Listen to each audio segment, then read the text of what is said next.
Good evening. I'd like to call the Board of Education meeting for Wednesday, February 26, 2020 to order. Can we have a roll call, please, Mrs. Larson? Yes, Mr. Nielsen. Here. Mrs. Evans. Here. Mrs. Witkowski. Here. Mr. Lewis. Here. Mr. Gamble. Here. I am also here. Mr. Sprague. And he'll be here shortly. Thank you. The meeting has been properly posted. Please rise and join us for the Pledge of Allegiance. I pledge allegiance to the flag of the United States of America and to the republic for which it stands, one nation, under God, indivisible, with liberty and justice for all. I'm looking for a motion to approve the agenda. Do I hear that motion? So moved. Motion by Mrs. Witkowski. Is there a second? Second. Second by Mr. Gamble. Is there any discussion? Hearing none, all those in favor say aye. Aye. Opposed? Motion carries. Item 4 is community comment. Is there anyone in the audience who would like to make a comment? Okay, please come up and state your name and address. Mary Yank, Y-A-N-K, 5731 West Cascade Drive. I guess I'm just wondering, having attended several of these equity meetings and thinking they are just fantastic, and I love the fact that everyone seems engaged and committed, but in what respect or how is it going to trickle down to the students? Because I have a Hispanic daughter, and in this day and age, in this climate, I'm just waiting for the day she comes home and says, somebody told me to go back where I came from. And I hear my high schoolers say, I heard the N-word 20 times today, you know, or I heard somebody make disparaging comments about, you know, an you know what I'm talking, TQ student. So as much as all of us adults in the room know that racism is wrong and judging other people by their orientation is wrong, again, in this social climate these days, it just seems like it's more acceptable for these kids to be disparaging of others and their political beliefs, their sexual orientation, their background. How is what we're doing here being manifested in high school? And secondly, would there ever be any forum where kids could be invited, and not that they would necessarily be honest and frank, but be invited to sit at a table like you guys sat at today and have their opinions elicited, have their identities elicited? I think kids would embrace that, and I think we'd learn a ton about what's going on the ground, in the high school, in the halls. Thank you for your comment. And the entire school district is working on equity, but I think Dr. Miller could probably address a couple of your points. So I've actually worked with the Multicultural Club. I've had a couple of sessions with them where I've actually done exactly what you've described. I've brought them in, and we've been talking about what the experience is like at the high school. It's a starting point. We need to kind of understand what the student experience is. And then as we work with our adults so they increase their awareness of themselves and how they interact and what equity means in this district, then we can pair what we've learned about the student experience with their learning to make it a better environment for everyone. So we're in process of doing these things, and it just does take some time. But I will tell you that I've done that. Next Friday, I'll be meeting with the LGBTQ students who've stepped forward and said they'd like to share with me their experiences. Very encouraging. Thank you for indulging me. Thank you. For the record, Mr. Sprague arrived at 7:02. Okay. Is there any other community comment? Any other comment? Thank you very much. Okay, for item 5, we'll move on to the consent agenda. Would any board member like to remove an item from the consent agenda? Hearing none, do I have a motion to approve the consent agenda? So moved. Motion by Mr. Nielsen. Is there a second? Second. Ms. Witkowski? Second by Mrs. Witkowski. All those in favor of approving the consent agenda, say aye. Aye. Opposed? Motion carries. Item 6, school board announcements. Are there any announcements? Hearing none, we'll move on to item 7, school board calendar. We have a regular Board of Education meeting on Wednesday, March 11th, 2020, here at the Education and Community Center at 6:00 p.m.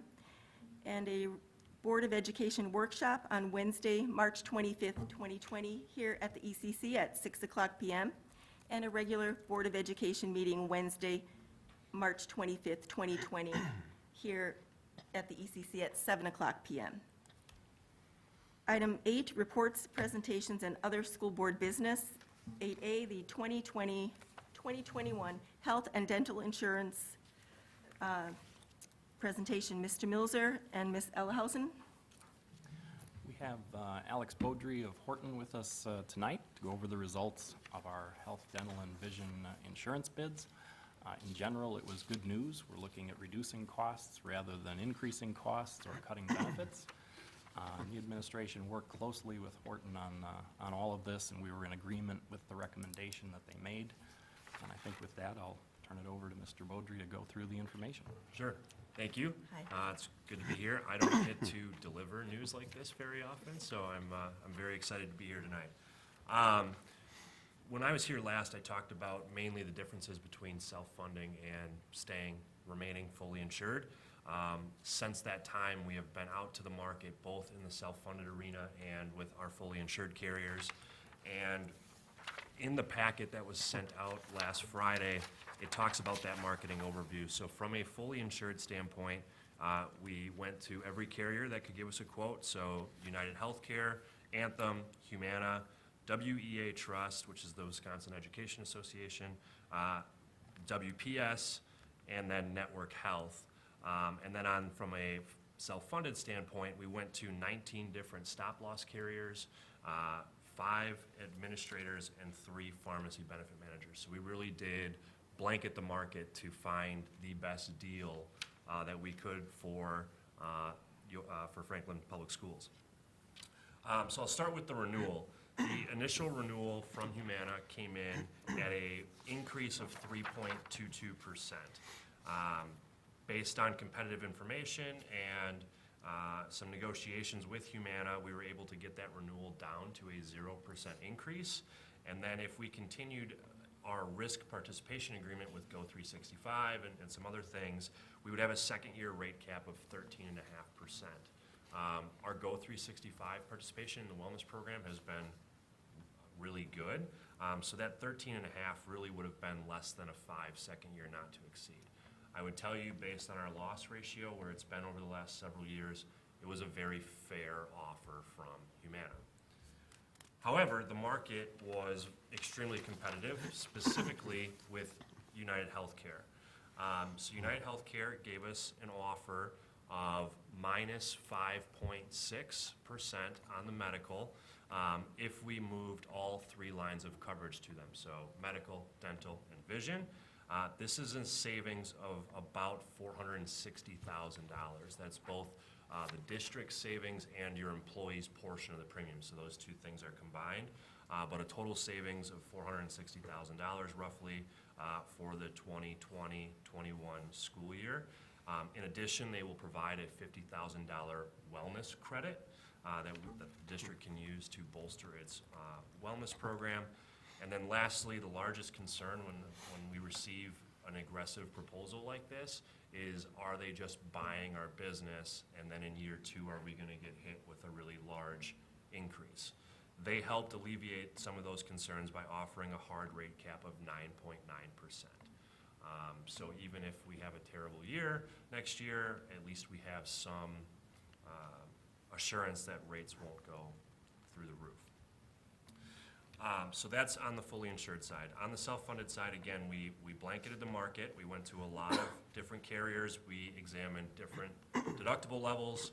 Out of that, the best proposal that we had received would have been with Voya, with the for your stop-loss coverage, with a specific deductible of $125,000. UMR as the plan administrator. UMR is the parent company of United Healthcare, so we'd be utilizing their network. And then Optum RX as the pharmacy benefit manager. When combining those 3 vendors, the annual fixed costs were added to your expected claims for next year, which yielded a reduction in premium of approximately 1.7% or $140,000. I strongly believe that self-funding will ultimately be the best long-term strategic direction for Franklin Public Schools. However, given the amazing offer we received from United Healthcare, which is guaranteed savings for next year, I believe it's too good to pass up. So, in conclusion, our recommendation is to move to United Healthcare, remaining fully insured, for medical, dental, and vision. Just to touch on the dental and vision pieces, those rates are also coming down. So the dental rate is decreasing by 5.6%, which is an annual savings of roughly $26,000. And then the vision rates are coming down 5.89%. Your employees pay the full premium amount, so that'll save your employees roughly $3,000 a year. So much smaller dollar amounts that we're talking about when we talk about dental and vision, but the fact that all three are decreasing, again, I don't get to deliver this message very often to school boards.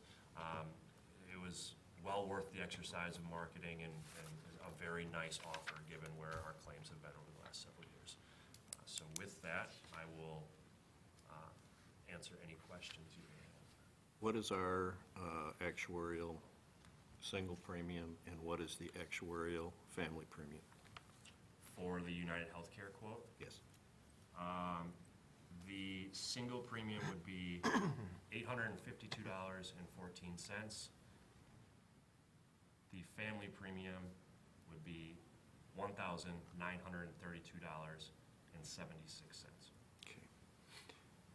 Is the plan design the same with the United Healthcare plan and the Humana plan?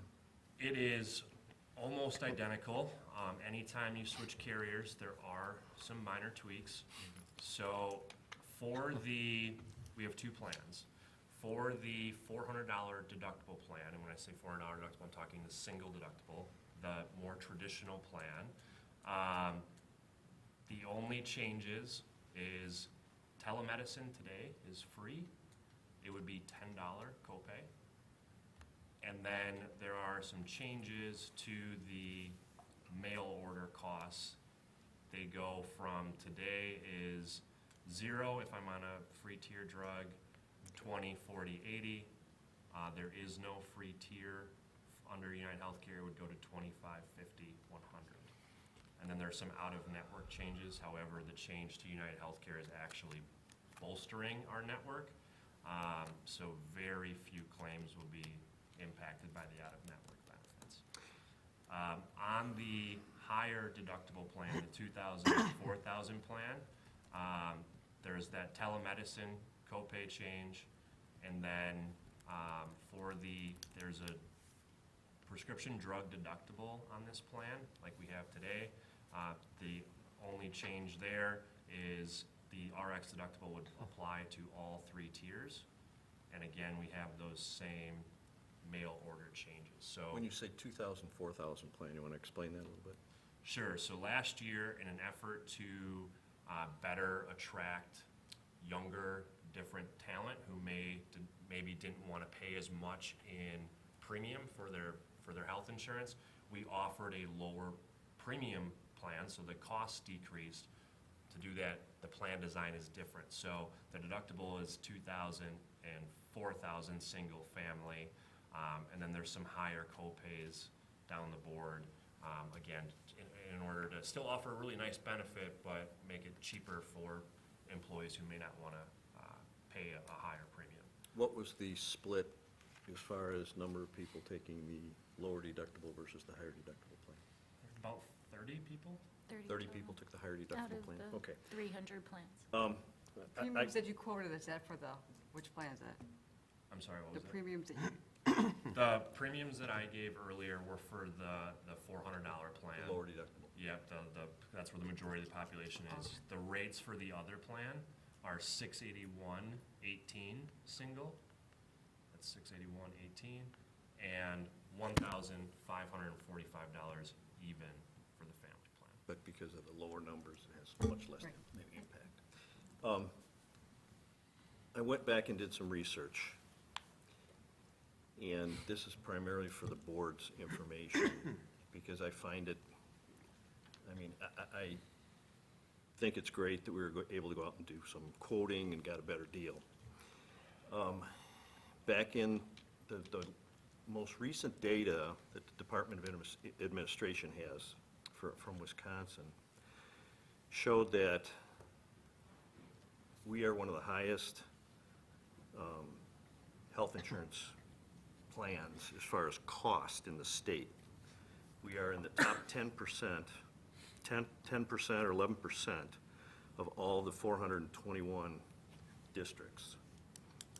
There are 314 fully insured districts, and there are 108 self-insured districts. And what I found also, that we have one of the higher cost plans. Our out-of-pocket maxes are also on the higher end, the top 13%. So what are we doing to try to get our costs down for our insurance expenditures? I looked at a couple other things out on the department, or the Wisconsin School Board website, and they talked about, like, the Elmbrook School District went with a consumer-driven health plan where they incorporated HSAs and HRAs, which lowered their costs. Their costs were below average for the fully insured plan, or they were self-insured actually, but they were still below average for the self-insured plans. Fully insured plans from the state, the average was $695, and now we're going to be at $852 for single plan. And fully insured was $1,600, and we're at $1,900 for fully insured plans. Now, again, this is 2018 data, but our numbers for next year are basically what the numbers were for Franklin back in 18 also, because we were at 847 in 1922. Again, and we still have a $5,000 out-of-pocket and a $10,000 out-of-pocket max, whereas other plans are looking at $2,500 and $5,000 out-of-pocket maxes for the employees, which is better for them, and it's cheaper for the school district. I guess, so my question is, what are we doing, or what are we looking at for cost reduction for our healthcare dollars? Again, like Elmbrook School District went with a consumer-driven health plan with HSAs and HRAs. Other school districts are going with health insurance purchasing consortiums and cooperatives. In the Wisconsin School Board Association also has some recommended brokers, not Horton, but other recommended brokers, and the two of the brokers actually represent 60% of the school districts that we have here in Wisconsin. So I guess I'd like to find out what we're doing to try to reduce our costs. Because for the past couple of years, we've heard that, well, we had high claims this year, we have a couple high claims. But rather than that excuse, what are we doing to lower our costs? So the district has done, I think, a very good job of, over the last several years when we've had moderate increases, of making plan design changes based on changing behavior, not just making plan design changes to make plan design changes. They've actually been directed at changing certain behaviors, which has helped with claims.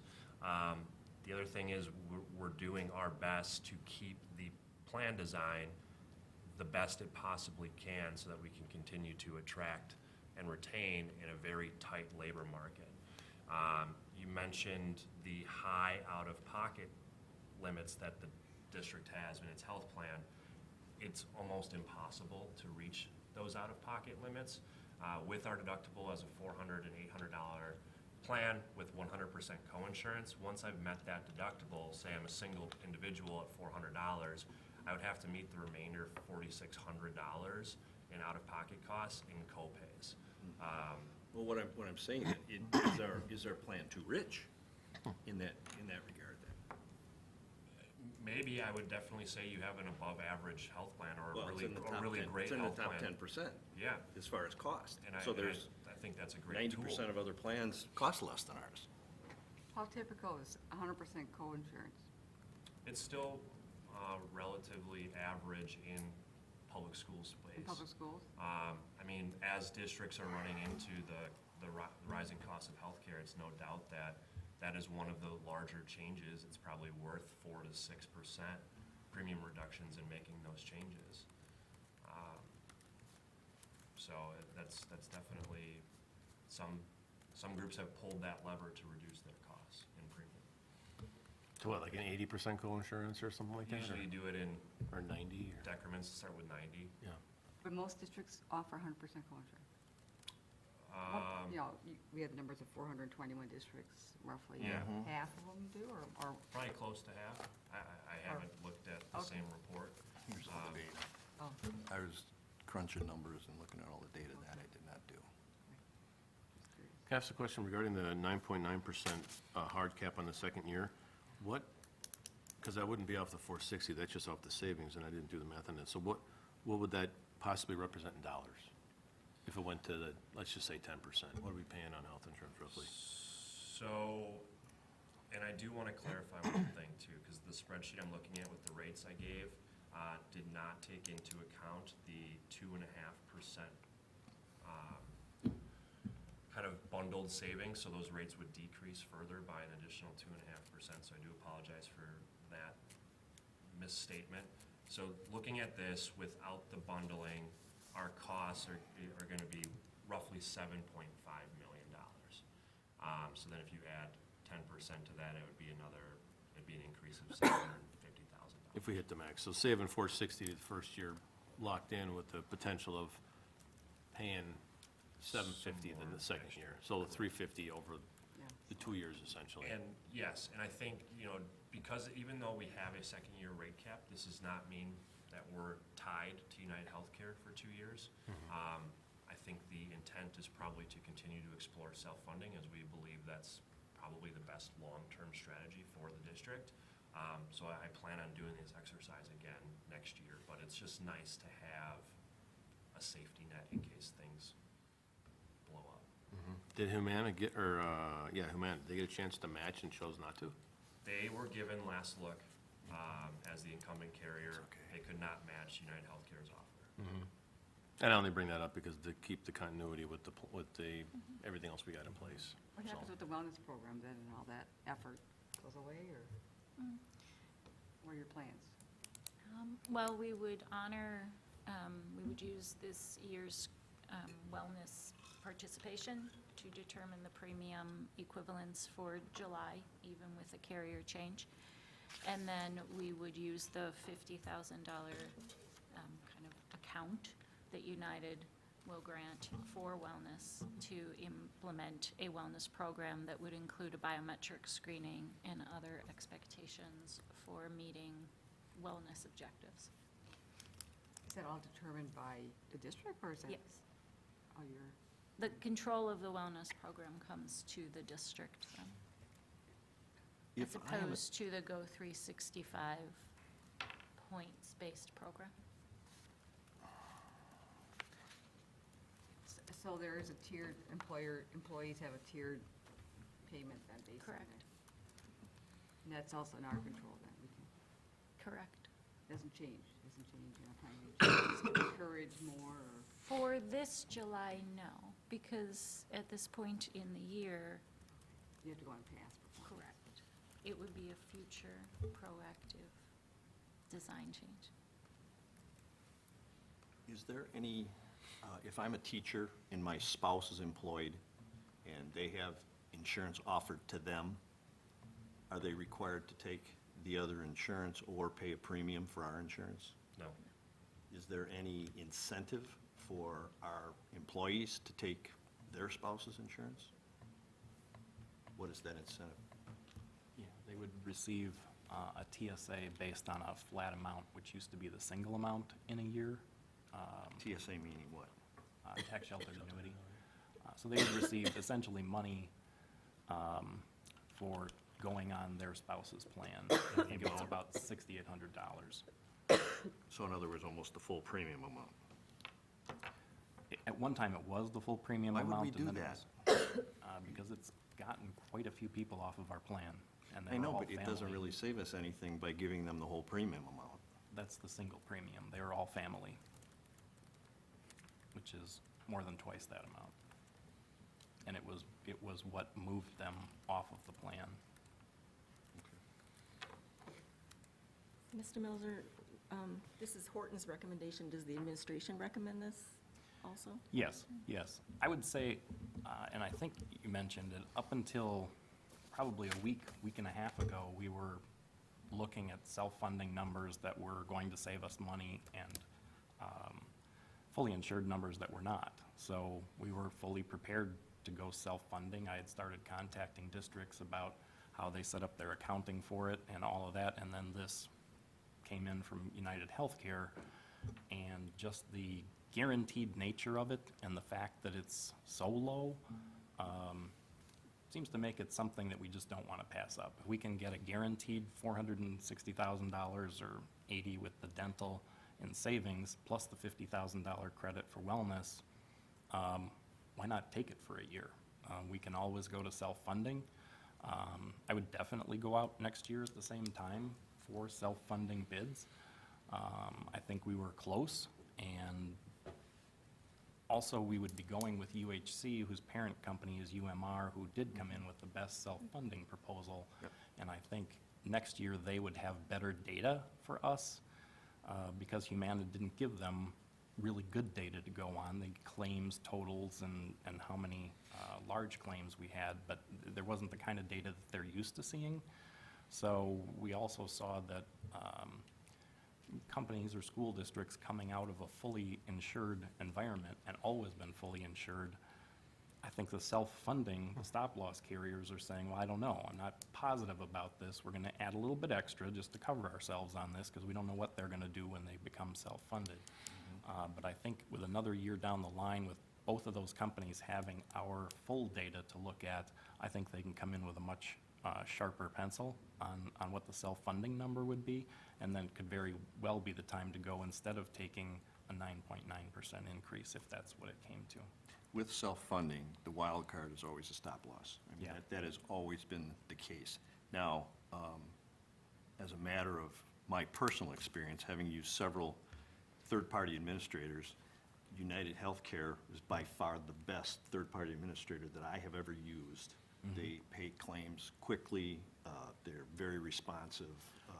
You'll find with the self-funding, they had a claims retention rate of about 3 months, and that was it, which was great for cash flow. Yeah, we've heard good things about them as They, well. they by far were the best third-party administrator I've ever worked with, so that's a good thing. I guess my point with all of this, in looking at the numbers and showing that we have one of the higher cost plans, I'm still interested in possibly hearing from one of these, either Associated Benefits Risk Consulting Group or M3, and those two organizations represent about 60% of the school districts in the state. And I would be interested personally in hearing from either one or both of those to see what they would suggest as far as either plan design or ways of possibly saving money in the future, whether it's a consortium or whether it's HSAs, HRAs, going forward. But I guess I would like to hear from someone else just to get their opinion on what the best way to go forward on something like this would be. Do I have to make that in the form of a motion? I guess I'd just like to say we're in contact with all of the other school districts in the area, in the greater Milwaukee area, and I hear information about all of these different consultants, and there are districts that are out for bid because they don't want to be with those very names you're mentioning because the cost is so high and they don't believe they're getting good ideas on how to manage their health plans. What is our cost for our, We charge a fee of $24,000, which hasn't changed since Horton's begun working, and quite frankly, it's very low for the marketplace. is it? When we looked at Associated, the amount came in at about $60,000, and another district I talked to had just bid out, and the bid from M3 was $120,000. Okay. Do you find when districts go to self-funding that as they get more of this data, as they get into years 2 and 3, that some of those increases are mitigated and maybe the costs are going down because they feel a little more comfortable with what's going on, or is it always truly a year-to-year depending on history and? A lot of it is going to depend on the claims. When you go self-funded, you're gonna get more data. As I mentioned the last time I was out here, you can get a little more creative with how you handle claims. You know, you can carve out orthopedic surgeries as an example, and if people go to there, you know, we can get bundled rates. I mean, you can just do a little bit more of that type of stuff to help offset it. But 90% of your or your costs, whether you're fully insured or self-funded, are still gonna be around your claims. Claims are claims. Exactly. And there's not a whole lot you can do about them. Claims are claims. You So- have to manage your stop loss, your third-party administrator in your plan design. The nice thing about being self-funded, and I'll use this year's data as an example, our loss ratio is about 93% in that area, 93%. Assuming that the costs were equal, which they're not, but let's just say they are, if we were self-funded and we had a 93% loss ratio, the district would be the ones retaining the 7% surplus. As that builds over time, when you have bad claims, hopefully you've built enough of a reserve to mitigate how big we need those increases to be in future years. That's one of the major benefits of going self-funded, is when we have good years, we keep all of the additional monies to help, again, plan for when we have bad claims, because it's going to happen. We're going to have bad claims cycles, so. And even at $125,000 stop loss, from my experience, is pretty low. I think a minimum stop loss should be about $250,000. Okay, so who sets the premium amounts then if you're self-funded? The district would do that, right? Yep, so we run an actuarial analysis, we do a budget, and we provide recommended premium increases based on where the claims are. We bake in trend, you know, adding costs, we take out rebates, et cetera, and then we present a budget to finance, say this is what we recommend, and then it's ultimately between us and finance to set the rates for the following year. 'Cause, I mean, I don't have anywhere near the experience that Claude does with self-funding, but, except for one experience, but it was with a smaller company, and it probably shouldn't have fit the model anyway. And, you know, the nightmare with it, of course, is when you come out. You know, now, you go into it never thinking you're probably gonna come out, but I would feel more comfortable if there was a larger savings on the front end, because if something goes sideways and you gotta go back to fully insured, like you had mentioned in your last presentation, it's not good at all. Now, granted, it might be totally different with the district this size, but personally, I'm just very skeptical about self-funding. The time to get out of self-funding is not when things go sideways, because your fully insured rates are likely to go way up, and then you're gonna be paying run-out claims on the back end, plus fully insured premiums. So like the first 3 to 6 months you jump out, you're gonna be getting double hit. The time to get out of self-funding is actually when you're running really well and you just don't wanna take the risk, which, when you're running well, why When would you're you running well, wanna no get one's out? gonna wanna get out anyway. Usually, people who go into self-funding usually don't get out, period. I agree, or they can't afford to, or whatever, so I'm just saying, that's my personal. I know, So, but when you that's talk the about risk. the negatives of run-out claims, when you go to self-funding, you have the first 3 months where you pretty much have no claims, so it's a wash there. Yeah. I just want to clarify something before we move on. So, Mr. Lewis, were you asking, when you just asked to make a motion, that you're asking for a directive to Mr. Milzer and Mrs. Ellihausen to use someone other than Horton? You're asking for the No, board to make the but direct, is that what Not he's- necessarily is that- use somebody other than Horton. Is that what he's asking? Is that what you're taking it as? I was just responding to But, I mean, is it- the example that he was giving. I just want to clarify this. Is that what you're asking the board to do? No, I'm looking for information. I'm not saying Well, get rid of Horton. I'm because- saying would those other agencies, even though they're in the same business, would they be willing to share some of the information? Because obviously, they're representing 250 school districts rather than 10. I just want to put this to rest here, if that's what you're asking, Yeah, and no, make no, no, this no. motion if that's And- what you're and doing. he was, because- and what Jim told me, saying that the cost is very reasonable, and if he's satisfied using who he's using, Okay. I'm okay with that. I just want to, I'm just end it saying, here if that's it what would you're be doing. interesting to hear from Okay. another party who is in the same type of business, who represents more individuals, basically, what are they doing? What, you know? But hearing, just so you're his answer was probably satisfied. interesting. If you're satisfied with your answer and you don't need this motion you're asking for. Well, I still would be interested in hearing from, you know, other areas on what they're doing. I mean, because we put our faith into what our business department is doing, True. and we don't usually do what you're asking, so I just want to know that we have it Why clear. don't you do what I'm asking? Well, I mean, we don't usually give a directive like, I just want to make sure we have it clear, that you're clear with what we're doing now, because you asked, do you need a motion? So I just want to make sure we're And Jim we're answered my clear. question. Okay, that's what I wanted to make sure you were clear. Okay. I have a real question. Okay. Because you mentioned that we're high relative to cost. Yeah. How much of that is really related to the fact that we still have 100% co-insurance? I mean, if Well, there's one and see, that's factor what- that's going to bring it down, that's it right off the bat. And that's kind of my point, is our plan design with the times? It sure, in my opinion, looks like we have a really rich plan design, and that's driving our costs up. You do have a rich benefit design. Your deductibles are below average. below Your average. co-insurance at 100% is nice. Your co-pays are relatively low. Again, we've done that by design. We want to make the health plan an amazing attraction tool. So when people come to work for the district, that's something that keeps them here once they're here. If you want to see other plan designs, we can begin to work with United Healthcare to look at what it would do to raise deductibles, change co-insurance. I mean, I'd be happy to do that. We have plenty of time. Well, being it's the end of I February. think if we pursue, I mean, United Healthcare is great, I'm very pleased with that. And I think if we are going to be pursuing self-insurance in the next year, I think plan design should be one of the top items on the tick list to look at, you know.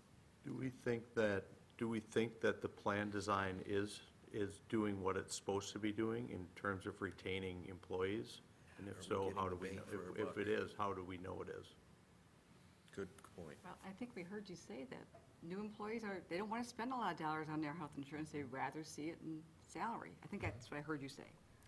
Right, but when we filled the room with teachers after we started looking at changing health plans, they weren't new teachers.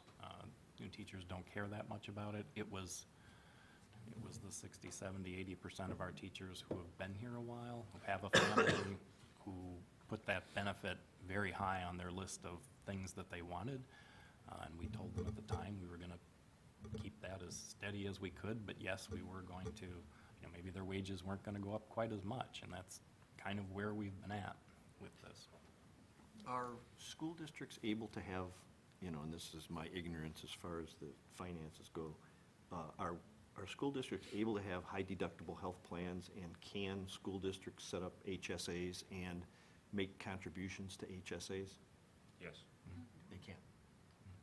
See, now that's a tremendous alternative in my experience with a rich plan versus an HSA plan. We ended up, and I don't want to say steering is not the right word, but incenting people to go to the HSA plan. And after a while, first of all, it was more cost-effective way to manage the health insurance, and the employees ended up just loving this thing. So that'd be something to look at.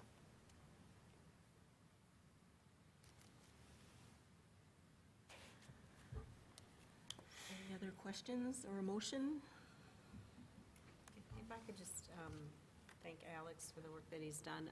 I've had the opportunity to work with Horton for a number of years, and I really think if you look at our relationship over time, Horton has done an excellent job of saving this district money, really, really working hard to bring in the lowest possible rates, and I appreciate the relationship and the work you've done. Thank you. Well, you did a good job here, it looks like. Thanks. So, if no one else wants to make a motion, then I'm looking for a motion to approve the recommendation of the 2021 health and dental insurance as presented. Is that Yes. good enough? So moved. Motion by Mrs. Larson, is there a second? Second? Second by Mr. Sprague. Any discussion on the motion? So we get to approve the health insurance every time? I mean, because it's a contract, or why are we? Yeah, we're changing carriers, so on those situations, we usually have you vote on it, or if we're changing the plan, we've done in the past where we've been with the same carrier, but we're changing to a different plan. The board has voted on those situations. So it's not like we're voting on the cost, we're voting on those policy things? New carrier New carrier. and plan design changes, but we're not like saying these are the costs, No. because you're going to be probably tweaking things on your health, Right. you know, incentives. Right, and all you're that. approving the change to the new carrier, which is the recommendation. I do have one other thing. What is your position on looking at, if you could add it to the list of options, a high deductible plan? Is that something that can be put into the design? Or is that something where it's got to have this or that? I would want to take a look at it over time and see, not over a long time, but look at the districts around us and our competitors and see what they're doing. Some of them are doing a little more of that. Some of them have had nightmare experiences with trying to get their employees to understand what it is. And they've had kickback on, you're hurting us with this. And you don't have to, and it's not supposed to work that way, but if you don't understand how it works and you're not involved with it, it can go badly for you. So I think we'd want to look at that. I think for this year in changing carriers, we don't want to make any changes to the plan for people other than that. And hopefully things go fairly smoothly as everybody changes, they get their cards, their doctors are covered or not covered. Mainly, it looks like they're all covered. Actually, they cover more than Humana did by a little bit, but we wanted the transition to go as smoothly as possible. And then I think in ensuing years, we can look at that as far as getting it down. And like Mr. Lewis was saying, if we end up in the self-insured arena, it's a lot easier to make some changes that don't necessarily hurt anybody, but they save some money through direction to different providers. Yeah, and just for lack of a better term, just almost like adding the third option. We have the 400 and the 2,000 and having a high deductible. Sure. Okay. Is there a chance of having an update before a year from now on self-insurance, or is that not possible? They don't really come up with numbers. In fact, we had a hard time. We wanted to get the numbers very early, so we'd have plenty of time to review the plan and make sure it was the same. And they don't have enough data to work with, so then they really aren't able to give us anything. Even if, even if we were recommending self-funding, those quotes would not be firm at this time. They need data through February, which gets us into April before I would have had a firm quote. I mean, they're giving us illustrations, but if claims were to change, they reserve the right to change those rates. So this is about as early as I can give. Yeah, but self-funding is a little different because all you're doing is you're negotiating your stop loss and your TPA, you know. But the stop-loss carriers are the ones that are pushing back the hardest on timing. They want as much information as possible before they issue a quote. So this timeline that we did was very aggressive and is about as early as it's going to be next year. I'd be happy to come out earlier and tell you how the plan's running with data and information, but before, anytime sooner than this, I'm not going to have firm numbers, so. Any other discussion? Hearing none, then we have a motion by Mrs. Larson, second by Mr. Sprague. Can we have a roll call, please? Yes. Mr. Lewis? Aye. I vote aye. Mrs. Witkowski? Aye. Mr. Sprague? Aye. Mr. Nielsen? Aye. Mr. Gamble? Aye. Mrs. Evans? Aye. Okay, motion carries 7-0. Thank you very much for your time. Thank you. Yeah, thank you.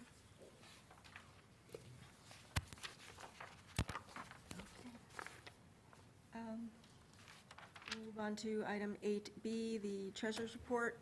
It is available in the board docs library.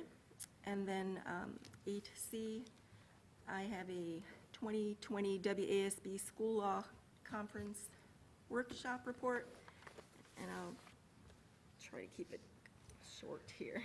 Let's see.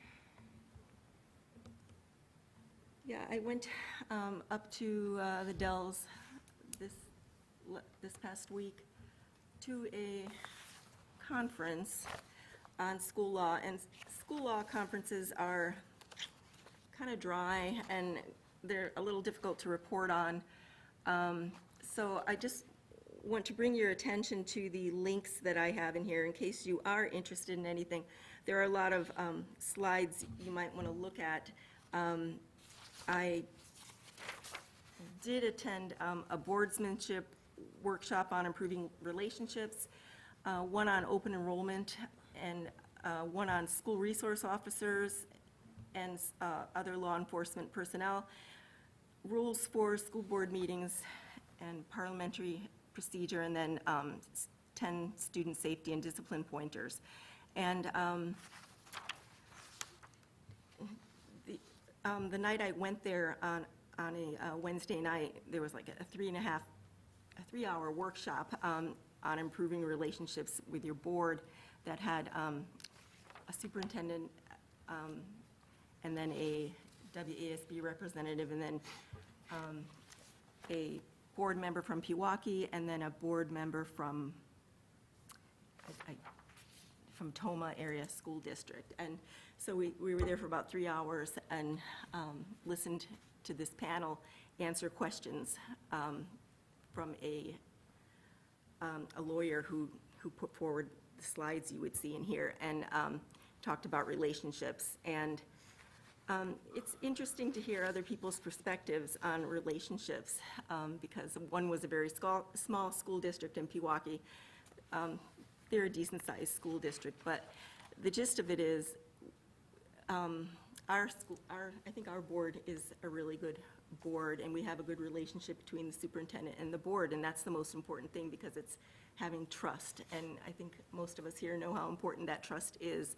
And a lot of the boards were discussing that they don't have that trust between the superintendent and the board. So the other issue that was brought up was that the boards need to have board development, and, like we did tonight with the workshop, and board members going to conferences, how important that is, that you keep up on certain issues, such as remembering that we're here for student achievement. A lot of boards forget that that's our main goal, is student achievement and policy. And one of the other sessions that I went to was on open enrollment, and we had that policy at our last meeting, and it was brought up again that if you don't have a current policy, it can cause a lot of appeals. So that's why Dr. Miller said we'll probably see that policy every year come back to us, because open enrollment seems to keep changing their rules all the time because of the legislature. And one of the things I didn't really know about open enrollment, and I used to do open enrollment in another school district, was the alternative open enrollment procedures. There's an application process there, and it's pretty tricky, and there are a lot of appeals. I don't know if we have a lot of appeals in our district on alternative applications, but they almost always fail if you try to appeal on those. And a lot of districts were saying they have a lot of issues with that, and again, you have to have good policy for that. Another session that I went to was on school resource officers, and an important issue on that was that you have to have good processes in place so that you differentiate between what the school resource officer is allowed to do in your school district, as far as searches and things like that, how much you want them to be involved in your district, because they don't have to be involved in everything inside the district and outside of the district. And one of the things that they stressed was that you have to have the legal documents set up between the city and the school district. And your policy has to be strong, written precisely. So, because sometimes some police departments want to overstep their bounds and come into the school districts. But I think we have a great relationship here, especially with your safety committee now that you have a really good relationship with our police department. So everything I went to, it seems like our district is really doing a good job with our policy. And everything with the board revolves around policy, so I think we do a good job. I really recommend, it's hard to find time to read a bunch of slides and things, but if you have a little extra reading time, I recommend the board looks at some of these slides. Dr. Miller might find some of them interesting. I also have a link that only the board and administration can see on WASB, that there were some other slides that you might want to see from sessions I couldn't go to. Dr. Miller might find some of them interesting, but as I said, it's law. It's not real exciting, but as a board member, you might want to try to go to a law workshop sometime. But yeah, but that's it. So I will move on to school liaison reports. 9A, board liaison reports. Does anyone have one? I do. Go ahead, Claude. I met with Brad Anderson of the rec department, and we went through a lot of the rec programs that they currently have. One of the more interesting ones that he was mentioning was the Forte Theater program, which is after-school theater, which is apparently very popular and has been very, very successful. He talked about the rec guide that's going to be coming out and the rebranding based on some of your suggestions, Tim. So he's working on that. Talked about a lot of the senior citizen programs. He mentioned that his revenue is up 1% for the year. And the other thing we were talking about is the summer-only swim programs. He's dropping the winter swim programs, and that the pool is going to be shut down starting March 16th for some maintenance issues, and I'm sure Jim knows all about those. Yes. So, It's not about another it. crack, is it? yeah, Another? it's leaking. They think it's leaking at the base drain, at the bottom of the deep well. Right. Right. Thank you for, Other than that, it was a good meeting. thanks for giving a report on that. I met with Ms. Christine Cody this morning, and before we got, each of us went on our way to start our day, talked a little bit about the Student Wellness Committee that we're both on, and I haven't been able to attend quite as often, but I got up to speed on some of the things there. And one of the initiatives was going over digital wellness, which isn't to send out a survey digitally to find out how the kids are feeling. It's actually gathering data regarding the digital usage that the kids are going through. And I have in my notes 6 through 12, that's grades 6 through 12, right? Yes, Yeah. So there's some apps or programs out there, Microsoft Family or Apple Family can help parents monitor the usage of that the kids are spending in the digital world. As a matter of fact, Christine has a couple of questions that were asked and some results of some of that data, some of the answers, if you'd like to share that with the group. Oh, sure. So part of the work that the wellness group has been doing is related to communication with families.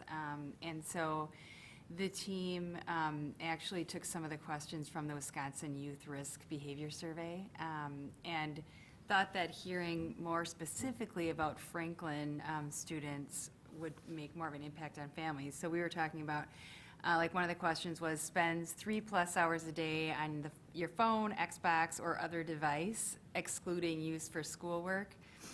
Forest Park Middle School students, 57% answered that they did, and at the high school, 40%. Another one, again, referenced using that same technology after midnight on a school night, not for homework. So there again, Forest Park Middle School, 40%, Franklin High School, 51%. And then we also did ask questions about if they were electronically bullied in the past 12 months, so that was 19 and 16%. And then sent, received, or shared sexual photos or images in the past 30 days. We had 15% of our Forest Park Middle School students respond yes, and 22 at Franklin High School. So when you really think about, again, that local impact, that seems to hit home a little bit more so than just kind of talking about national statistics. So that was a piece of the communication that was being shared out through the team. And then the impact of the excessive use of technology. And then that's when we were talking about some of those, the pointers or the tips or resources for families as well, so.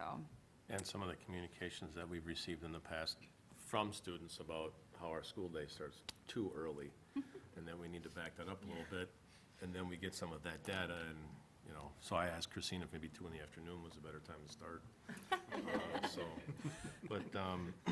The committee is also looking at a program, Coping with Stress and Stress Management. They're looking to maybe have some speakers lined up to speak on this topic.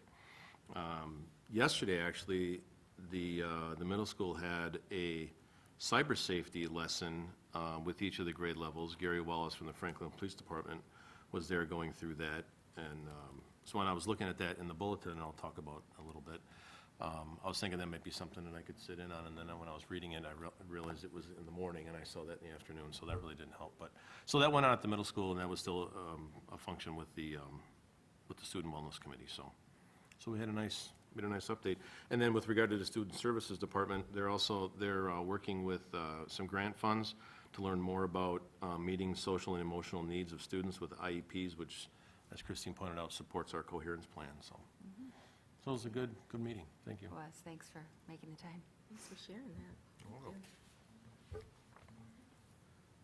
I was at the Franklin Educational Foundation meeting on Friday morning. Mr. Kafka was also there. He is the new administration liaison for the Educational Foundation. They're very happy that to be able to work with him. There's also co-presidents for the time being. Laura Martin has been named the new president, and she'll be working with Mrs. Cordani till the end of the school year. There's also a lot of talk about the budget and that sort of thing, and the fundraising that they're going to be doing for this semester. So that's all for that. Is Laura Martin new to the foundation? She has been on the board for maybe 3 years. Oh, okay. Anyone else? Thank you very much. And now 9B, school and community engagement visits. Anyone? I did attend the literacy night. I think it was literacy night, right? Is that what it was? The what? A literacy night, it was here. Literacy night. Oh, yeah. Learn how to write and tell stories. And lots of parents were here. I thought it was a pretty good event. Also, That's the second one you've gone to, right, Ms. Wachowski? one was on reading, and this is writing. Good for you. So it is amazing how different it is and how they approach things. So, and parents are always interesting too. Also went with Janet and Judy to the South Suburban Chamber, their annual award night, and heard our students, the jazz students, were performing, as well as the first part of the play, the musical, Yeah. and met some interesting people at our table. You can see that too. And tomorrow I'm going to go to the Marquette Law School little group on. They're going to be talking about the new poll out on Wisconsin voters and the upcoming election. I'm going to take advantage of that opportunity to go. Free lunch. Is that the Lover Center? Where is it? I think it's Marquette Law School. Law school? Yeah. The law school building? They're going to talk about the new poll that's Yeah, out? They always Law do school polls. Oh. Okay. Are you going? No, I can't make it. Okay. Besides the chamber dinner, last night I went to the Whitnall's human trafficking session. that was advertised for us to go to, and I had mentioned that I had gone to the human trafficking session at the state conference. Well, human trafficking is really getting rampant in our nation, and right now Wisconsin is in the top 10 in our state for human trafficking, and it's mostly on social media is where it has the largest impact. And of the top crimes in America, drugs and human trafficking are among those top crimes. And there were quite a few people at this conference, at this session yesterday, and it was put on by Join the Movement. So you could probably, I think you could find information on the web on from Join the Movement. And it's also called STOP, and they call it Modern Day Slavery. And they provide a toolkit. This little book is called a toolkit, and I brought that for you because you weren't able to go last night because you weren't well, yeah.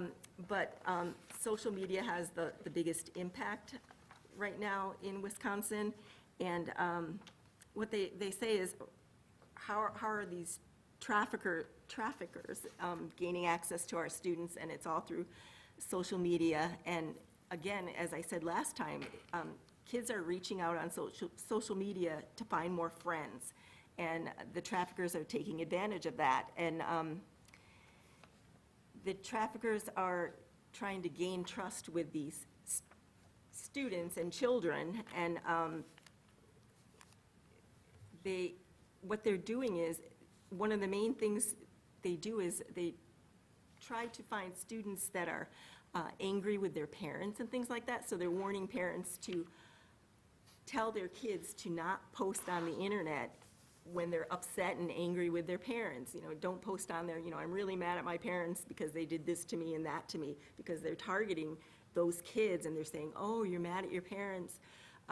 Well, you know, I can be your friend, and I can, you know, I'll like you and I'll take care of you, you know, because you're mad at your parents. And then they get them to post pictures and videos, and then they look at the picture and they see, oh, you go to this school, or they see a landmark in the back of the video or the picture, and then they try to meet the kids at these places, besides looking at GPS coordinates from their photos and things like that. So Dr. Miller said, Officer Wallace talked about some of that stuff with the location yesterday when he was giving the presentation. You know, take that location off of your phone, but they find all these ways of meeting children.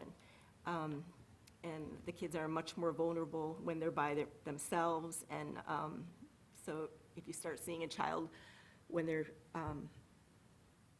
off from their groups, they're always off by themselves, or they sit away from the herd, you should ask them, you know, where are you going, you know, always talk to your kids. But anyway, the first half of the presentation was good. The other half was really a little personal. They had a presenter there who actually was trafficked, and yeah, that was really personal. But I think we'll be hearing a lot more about trafficking. Dr. Miller said there's one going on tonight at the Franklin Public Library, so it's going to be going on. Anyone else? Yeah, I was going to share a little bit of the bulletin from Forest Park Middle School. I didn't have any particular event that I attended, but in the bulletin here, like they're doing a movie night tomorrow, actually. It's called FPS Goes to the Movies, and so they needed to get their money in like a week ago or so, but they're going to be meeting tomorrow at Showtime, and they're going to either see Playing with Fire or Maleficent, whichever one they chose, and there was a concession package if they chose to get that, so that's a neat little night out with some of the people from the middle school. Parent-teacher conferences are March 5th, and there's a drama club performance on the 6th, and the music department is doing a spaghetti dinner on the 12th. So this is a bulletin that's chock full of all kinds of information. I think, Judy, you said all the schools are doing these, and we're all Right, you should getting be the getting your emails. Yeah, bulletin so from your school. So Oh, and then they're starting, this must be district-wide, I'm thinking, but starting on the 18th, you're able to report your child absent with an email. You do not have to call now. So is that something we're doing Amazing. district-wide, or, Yeah, it's on my newsletter. there you go. So, I thought I'd pass that along. Keep you- Be curious if that increases absenteeism, makes it easier. Hopefully it won't have any effect on absenteeism. would Maybe hope the not either. reporting, That but not is the your absenteeism. theory, that's your theory. So, anyway, that's it. Thank you. Well, Franklin High School hosted the conference wrestling tournament at our middle school gym, and that was well-attended, and it was fantastic to see. Yep. Tomorrow night's the art thing, art event, right? Gallery. Gallery night, yeah. Anyone else? Thank you all. Okay. Closed session, item 10. I'm looking for a motion to enter into closed session pursuant to Wisconsin State Statute 19.85 Sub 1, Sub C, and Sub F for discussion, consideration, and issuance of preliminary notices of non-renewal for specific employees, and pursuant to Wisconsin State Statute 19.85 Sub 1, Sub E for deliberating or negotiating the purchasing of public properties, the investing of public funds, or conducting other specified public business whenever competitive or bargaining reasonings require a closed session. Do I hear that motion? So moved. Motion by Mr. Nielsen, is there a second? Second. Second by Mr. Gamble. Is there any discussion? Hearing none, all those in favor say aye. Aye. Opposed? Motion, oh, wait a minute. I need a roll call. My error, I'm sorry. Mr. Gamble. Aye. Mr. Nielsen. Aye. Mrs. Evans. Aye. Mr. Sprague. Aye. I vote aye. Mr. Lewis. Aye. And Mrs. Witkowski. Aye. Motion carries. We are now in closed session at 8:08. We're back in open session at 8:50. And I'm looking for a motion from closed session. Do I have a motion? So moved. Oh, what is your motion? Oh, well, to approve the preliminary non-renewal notice as recommended by the administration. Okay, we have a motion by Mrs. Larson. Is there a second? Second? Second by Mr. Lewis. Any discussion? Hearing none, can we have a roll call, please? Yes. Mrs. Witkowski. Aye. Mr. Gamble. Aye. Mr. Lewis. Aye. Mr. Nielsen. Aye. Mrs. Evans. Aye. Mr. Sprague. Aye. And I also vote aye. And the motion carries 7-0. Thank you. Okay, item 11, school board meeting debriefing. Are there any comments about the meeting?